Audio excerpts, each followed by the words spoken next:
જય દ્વારકાધીશ મિત્રો, આપનો દોસ્ત દિનેશ ચૌહાણ પાલીતાણાથી અને એનિમલ ફ્રી ટ્રીટમેન્ટ યુટ્યુબ ચેનલમાં તમે નવા હો તો અવશ્ય યુટ્યુબ ચેનલ સબસ્ક્રાઇબ કરી લેજો અને સાથે સાથે વિડીયો શેર પણ કરી દેજો। તો મારી યુટ્યુબ ચેનલમાં આપનું હાર્દિક સ્વાગત કરું છું અને હાલ પવિત્ર યાત્રાધામ પાલીતાણા અને પાલીતાણા સરદારનગરમાંથી પંડ્યાભાઈનો કોલ છે અને એવું કીધું છે કે દિનેશભાઈ અહીંયા નંદી મહારાજ છે જેઓને પગે ખૂબ મોટી ઈજા અને થોડો ઘણી જીવાત છે, તો આપણે ખાસ ત્યાં જશું સેવા કરવા માટે। પણ ખાસ વિડીયોના વધુમાં વધુ શેર કરજો જેથી કરી અને લોકો સુધી પહોંચે અને લોકો એક જાગૃત થાય અને અબોલ જીવ પ્રત્યે પ્રેમ ભાવ લાગણી અને એવું બધું થાય।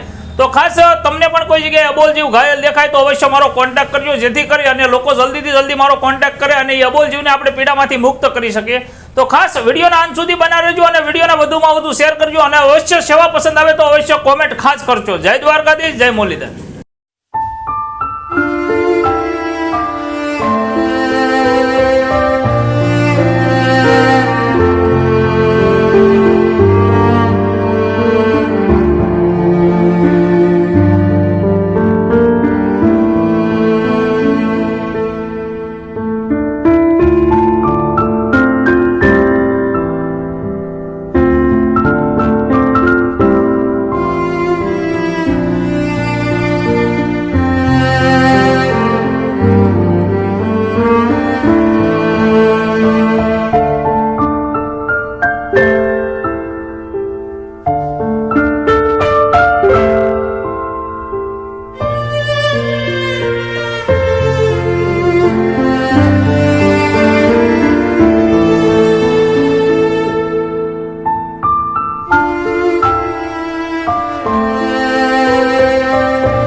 જય દ્વારકાધીશ મિત્રો, આપનો દોસ્ત દિનેશ ચૌહાણ પાલીતાણાથી અને હાલ પવિત્ર યાત્રાધામ પાલીતાણા અને પાલીતાણામાં વડિયા રોડ અને વડિયા રોડ ઉપર સરદારનગર આવેલું છે। ત્યાં ખાસ દિનેશભાઈ પંડ્યા એ મને કોલ કર્યો હતો અને કીધું હતું કે દિનેશભાઈ અહીંયા એક નંદી મહારાજ છે જેને આગળના પગે ખરવા, આપણે દેશી ભાષામાં કહીએ તો ખરવા એવી ઈજા હતી, પણ અહીંયા આવીને જોયું તો એમાં થોડી ઘણી વધારે ઈજા હતી। તો કાકાને આપણે ખાસ કીધું હતું કે થોડીક વાર લાગશે પણ આપણે વિઝિટ કરીશું। સમય થયો છે અંદાજિત 11:15 જેવો અને ખાસ કાકા કહે છે કે એમને આજની સેવા કેમ લાગી। આજની સેવામાં એમને ફોન કર્યો એટલે તરત જ એ લોકો ત્યાં ટાણા હતા, પણ છતાં પણ અત્યારે રાત હોવા છતાં તરત જ એ લોકો અહીંયા પહોંચી ગયા અને વળી અમને તેમ હતું કે સામાન્ય જ છે, પણ ઘણું એને પગમાં તકલીફ હતી, પણ બધી જ એની ટૂંકમાં જે સાફ સફાઈ કરી અને સારવાર થઈ જાય. અને ખૂબ ખૂબ ધન્યવાદ મળશે. હું તો કહું, આ ગાયોની જે સેવા કરો છો તમે, તો ઈશ્વર પણ તમને આમાં ખૂબ બક્ષિસ આપે અને તમને તમારો અમારા તો બ્રાહ્મણ તરીકે આશીર્વાદ પણ તમને છે. એટલે ખૂબ તમારું સારું થાય એવી અમારી ઈચ્છા છે. તો ખાસ અવશ્ય જેમ કાકાએ કીધું એમ તમે પણ થોડો સપોર્ટ કરો, વિડીયોને લાઇક કરો, શેર કરો અને નવા હો તો અવશ્ય સપોર્ટ કરજો, જેથી કરી અને હું વધારેમાં વધારે અબોલ જેઓની સેવા કરી શકું. તો ખાસ અવશ્ય આ વિડીયોને વધુમાં વધુ શેર કરજો. જય દ્વારકાધીશ, જય મુરલીધર.